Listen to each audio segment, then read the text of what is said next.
Hello, I'm Askar Sherlief, and these are the latest updates from Kazakhstan. The opening of the Turkish embassy in Astana was temporarily disrupted by a protest rally of construction workers. On Wednesday, about a dozen people demanded to pay them the outstanding debt for the construction of the diplomatic mission's office. The opening ceremony of the Turkish embassy in Astana has nearly ended with a scandal. The construction workers who built the office of the diplomatic mission organized a picket near the building as the Turkish customer owes their company nearly $6,000. Apparently there are several dozen developers in this situation and their employees have not been paid for over a year. Starting February, the payments were gradually cut with each passing month, but the workload and quality remained the same. We even have to hire more workers and pay them from our own sources. The protesters chose the day of the opening ceremony in hopes that someone will listen to them and maybe even solve their financial issues. After all, Abdullah Gül, the Turkish president himself, was expected to attend the gala presentation. Unfortunately, the dialogue between the workers and clients failed and protesters were arrested before the arrival of the Turkish leader. They were released only after the end of the ceremony. After learning about the situation, the staff of the Turkish embassy promised to transfer the money for closing the debt in the coming days. On the same day, Turkish President Abdullah Gül gave a 15-minute speech to the members of both chambers of the domestic parliament before completing his official visit to Kazakhstan. Abdullah Gül said that the global community is waiting for the Turkic-speaking countries to strengthen its presence in the dialogue of civilizations, which became possible after the collapse of the USSR. This allowed Kazakhstan and Turkey to jointly improve their positions on the world stage. Thus, the two countries will help the brotherly nation of Kyrgyzstan as they are interested in the favorable resolution of the April events. In addition, Turkish president said that the current political, social and economic circumstances allow for the restoration of the Silk Road in the form of the Baku-Tbilisi-Kars railway.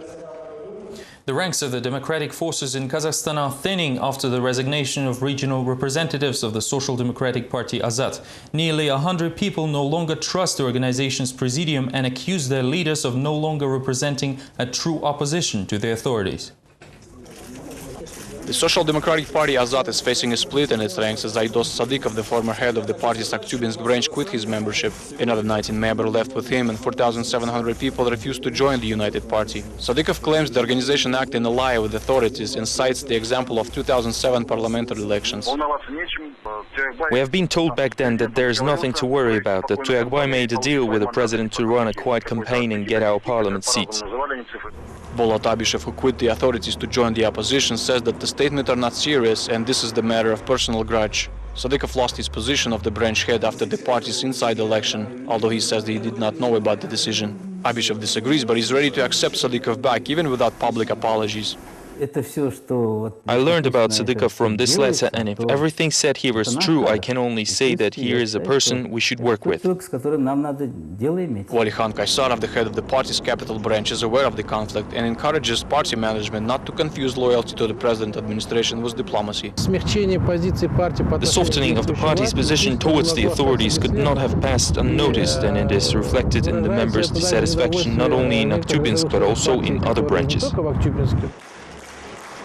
The unification of Kazakh democratic forces was heavily criticized 3 years ago.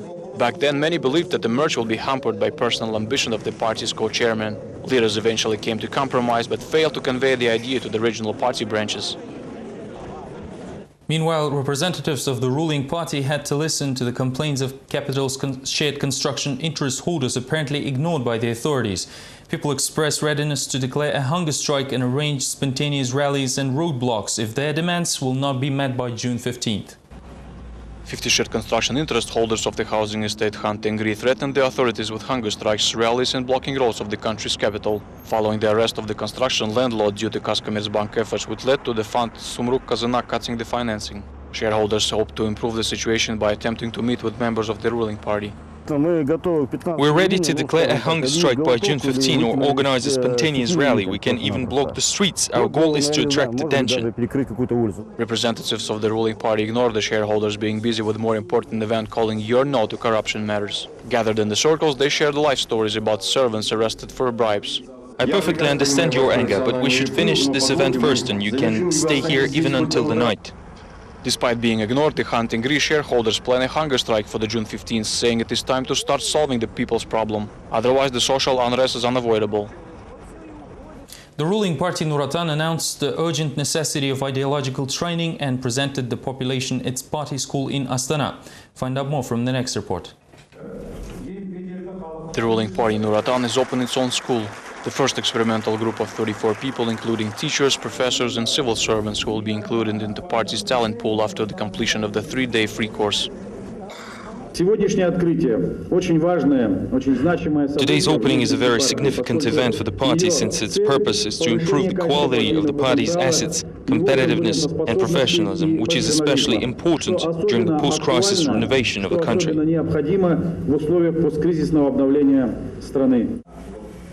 Socialist Alexander Khalatkov, a graduate of the Moscow Party School of the Communist Party Central Committee, recalls that he went through the full degree 4-year course with a diploma at the end. Functionaries were taught rhetorics, psychology, history and even listening to lectures about human soul read by clergymen. Khalatkov says that Nuratan's action led to a swarm of poor management taking hold of the governance.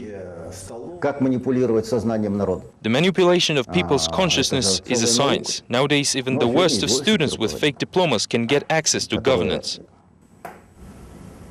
The creation of party school in Kazakhstan can only serve as a good source of jokes, saying famous Russian politician Boris Nemtsov. The chairman of movement Solidarity believed this development is not really surprising following the passing of the infamous leader of the nation bill. The entire party system is a way to the degradation, to nowhere. Generally, all authoritarian systems are based on a single-party system, and Kazakhstan is not an exception. Following the authoritarian logic, everything is going according to the plan, but in perspective, the country can only end up in a deadlock.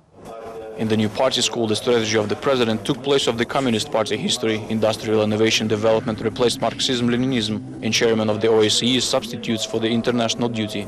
The most significant change, though, is the duration of studies. The intention to train people in 3 days is akin to random resolution of Soviet Council to speed up the building of the brighter future. New reforms are expected in the country's higher education system. Minister Jansi Tuminbayev said that the innovations are a necessary measure as Kazakh universities do not comply with international standards and do not take best positions in the global rankings.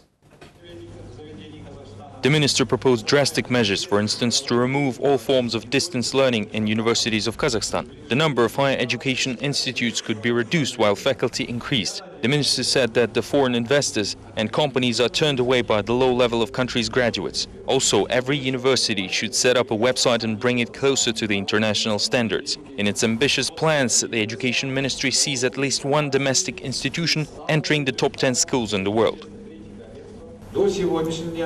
Until now, we never took part in international ratings, and we now have to catch up. Kazakhstan's rating is no longer enough. All our institutions have to actively participate in the ratings evaluation and publish scholars' articles in top world magazines. Members of the public fund Ar-Ruhak, which specializes in student problems, consider the initiative of the Education Ministry to be just another cosmetic procedure that will not likely solve all problems in Kazakh higher education institutions.